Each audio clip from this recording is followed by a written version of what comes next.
Alors bonjour à tous, je suis ravi de vous présenter un sujet qui me tient à cœur, qui me semble intéressant et qui nous concerne tous. Je veux bien évidemment parler du nouveau duo imprévisible de l'Amérique, Trump et Musk. Non, excusez-moi, il y a erreur avec ma slide. Non, je veux bien évidemment parler de qu'est-ce qui est devenu la célèbre marque du célèbre designer Ali Ravini du TDP. Non, mais on peut très brièvement y répondre. Vous avez des idées, des propositions? Rien? Ah, c'est bien ce que je me disais pour Ali.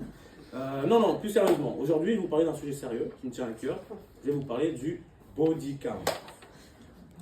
Alors, qu'est-ce que c'est? Mais avant de vous définir le terme, je vais vous faire l'étymologie du terme. Autrefois, ce terme désignait le recensement des pertes humaines lors des conflits, lors d'un combat.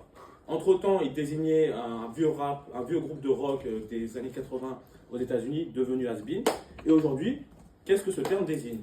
Des idées, non, des propositions? Paul, peut-être? Je sais pas.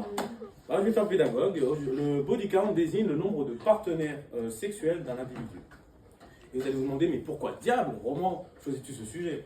Eh bien, ce sujet est, selon moi, assez d'actualité dans la mesure où il est très fréquent, que ce soit sur Internet, sur les réseaux sociaux, d'entendre ce sujet du body count. Quel est ton body count? Quel est le body count de telle personne? Et du coup, je me suis dit que ça pourrait être intéressant d'en parler. Et aussi, donc, s'agissant d'un sujet actuel, de grands penseurs ont élaboré des théories là-dessus. Pour n'en citer que deux, Alexis Chance et Adé Laurent, deux grands intellectuels contemporains. Mais plus sérieusement, le body count, j'ai choisi aussi ce sujet parce que le body count fait polémique.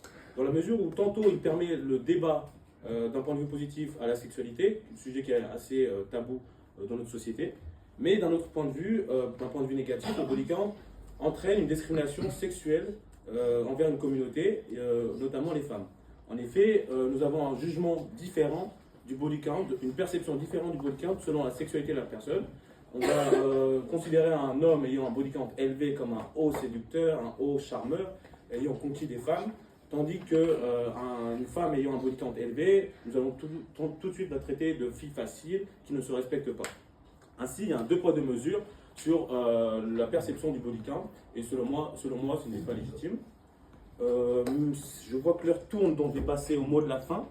Donc regardez bien la slide, c'est important. Oh, excusez-moi, je me suis trompé de slide. Ah, ouais, pardon. Voilà, c'est un screenshot qui résume assez bien ma pensée sur le body count. Pour certaines personnes, critiquer le body count élevé des autres peut masquer des insécurités ou un manque de confiance en soi. Eh bien, c'est vrai, c'est triste, mais c'est véridique.